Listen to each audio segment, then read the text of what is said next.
Azad Samaj party के राष्ट्रीय अध्यक्ष चंद्रशेखर आजाद जी, स्वागत है आपका सर। धन्यवाद। आपको क्या लगता है हरियाणा में इस बार चंद्रशेखर आजाद की पार्टी क्या रंग दिखा पाएगी? मेरी पार्टी नहीं है, बहुजन समाज की पार्टी। और गरीब, किसान, कमजोर, मजलूम जो जुल्म सहते आ रहे हैं, पार्टियां तो हैं बहुत सारी इस देश में। तमाम पार्टी के होते, डॉक्टर बाबा साहब अम्बेडकर ने दल बनाया, शेड्यूल कास्ट फेडरेशन,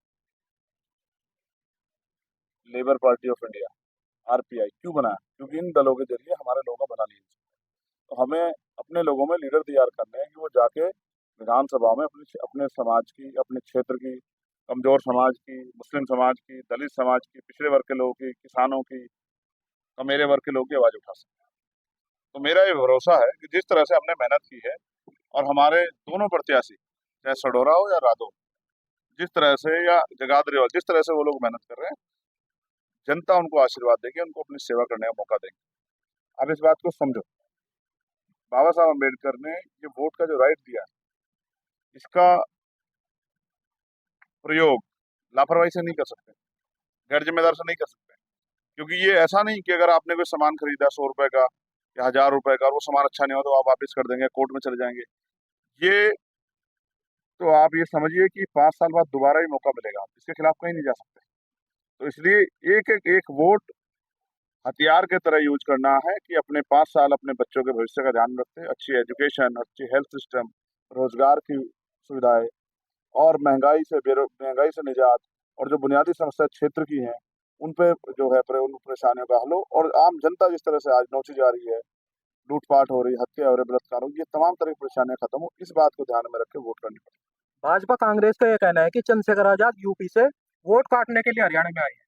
तो कांग्रेस वाले कौन से हरियाणा की पार्टी के लोग हैं, या जो भाजपा के लोग हैं वो यहाँ के कौन सी यहाँ की पार्टी के लोग हैं? उनकी तो पार्टी दिल्ली में, चलो मैं तो यूपी से आया, लेकिन वो तो दिल्ली वाले लोग हैं, उनको क्या पता। उनको कुछ लोगों को तो ये भी नहीं पता कि वो दिल्ली में बैठ चर्चा करते हैं कि गन्ने पे चीनी कहाँ लगती है, आलू पेड़ के कौन से हिस्से में लगते हैं, फूल पे लगते हैं या कहीं फल के तौर पे आते हैं, गाजर कौन से हिस्से में उगती है, उनको तो ये भी नहीं पता दिल्ली वालों को। हम तो किसान के बेटे हैं, मेहनत कर समाज से आते हैं, संघर्ष करके यहाँ तक आए हैं, और उन्होंने मुझे रोकने के एडी चोटी का जोड़ नहीं लगाया क्या? मैं अगर वोट काटने की बात मेरे लिए कह रहे हैं तो उन्होंने क्या किया? उन्होंने पूरे जोड़ लगाया कि मैं हार जाऊं, लेकिन हारा तो नहीं ना। जनता, ये लोकतंत्र जनता के हाथ में है। ये अमीर लोग, राष्ट्रीय दल जनता को गुलाम ना समझे कि जनता के गुलाम इनके साथ चलेगी। ये तो जो उनका काम करेगा उसके साथ चलेंगे। लंबे समय तक काशीराम जी पे ऐसे आरोप लगाते, लेकिन वही काशीराम साहब हैं जिनकी वजह से आज हमारे जैसे लोग खड़े हुए हैं। और काशीराम साहब इनकी बात सुनकर डर जाते या पीछे हट जाते तो समाज आज पैरों पे खड़ा होता, आज हम जैसे लोग तैयार होते। सर एक हमने चीज बताइए। एनडीए और इंडिया अलायंस दोनों को धूल चटाई, और जो तीसरी पार्टी यहाँ अलायंस में लड़ रही है उनको भी। और आपने नहीं देखा आईएनएलडी के मंच पे किस तरह से जो है उनके नेताओं ने ये जो बेमेल गठबंधन है, हरिजन शब्द कह के किस तरह से पूरे समाज को अपमानित करने का काम किया, आपने नहीं देखा? तो अभी भी अगर आज के 75 साल बाद भी हम यही खड़े हैं तो हम इसका जवाब देना पड़ेगा। बहन जी ने फटकार लगाई है उसके बाद। अब फिर ना लगा दी तो फिर समाज पूछता, लेकिन क्या उनको पहले से नहीं बता सकी कि भाई शब्द का प्रयोग नहीं करना है? क्या वो जो पार्टियां जो है इतने लंबे समय से उनके अलायंस में, पहले भी अलायंस का प्रयास किया, उनको नहीं पता कि इस समाज को इस वर्ड से तकलीफ होती है, अपमानित महसूस करता है समाज अपने आप को, और ये नहीं स्वीकार करता इस वर्ड को। सर ये बताइए जब जैसे आपकी लोकप्रियता बढ़ती जा रही है, आपका हमला भी करा है अभी, मतलब ये कह रहे हैं। ठीक है, मैं डरने वाला थोड़ा ही, मैं तो पहले चर्चल गोली खा के बैठा हूँ।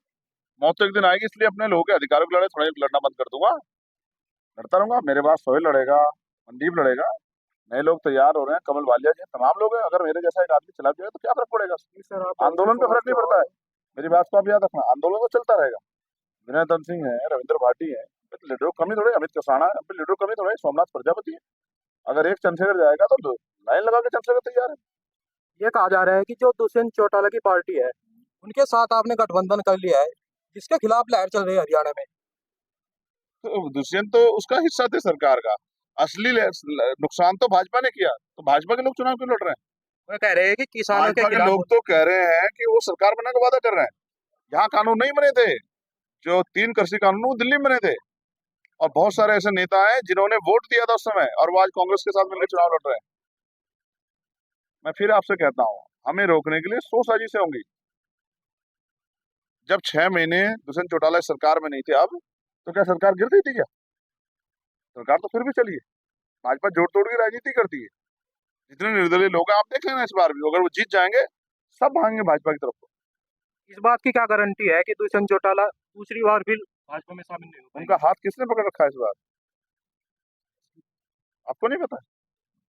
और वो निजी स्वार्थ नहीं देख रहे हैं, वो स्वार्थ के लिए नहीं कर रहे हैं, वो हरियाणा को विकल्प देने के लिए काम कर रहे हैं। और अब चंद्रशेखर आजाद वो इकट्ठे हम में तय हुआ है कि भाजपा की तरफ दोबारा पलट के नहीं देखेंगे। इस बात के साथ हम लोग आगे बढ़े। और फिर मैं आपसे मेरे पास ऑफर नहीं थे क्या? नहीं, हमारे लिए मंत्री पद ये सब बाद में, अपने लोगों की भावना और उनका आंदोलन पहले। और आप देखें ना कल उन्होंने क्या क्या मंच पे खड़े होकर कि अगर जहां दलित समाज का पसीना पड़ेगा वो खून देने का काम करेंगे। और किस नेता में है इतनी हिम्मत बोलने की? ये कैसे हुआ है? ऐसे संभव है जब एक अलायंस बना सेम एज के ग्रुप के लोगों का, जो चर्चा करते हैं कि हरियाणा में क्या होना चाहिए। और आप मैनिफेस्टो पढ़ना, मैं आपको कहूंगा दोनों चैनल्स को एक बार बैठ के हमारे मैनिफेस्टो को उस पर एक वीडियो बना के आप देखना, आपको महसूस होगा कि उसमें आपकी भी बात कहीं ना कहीं की गई है।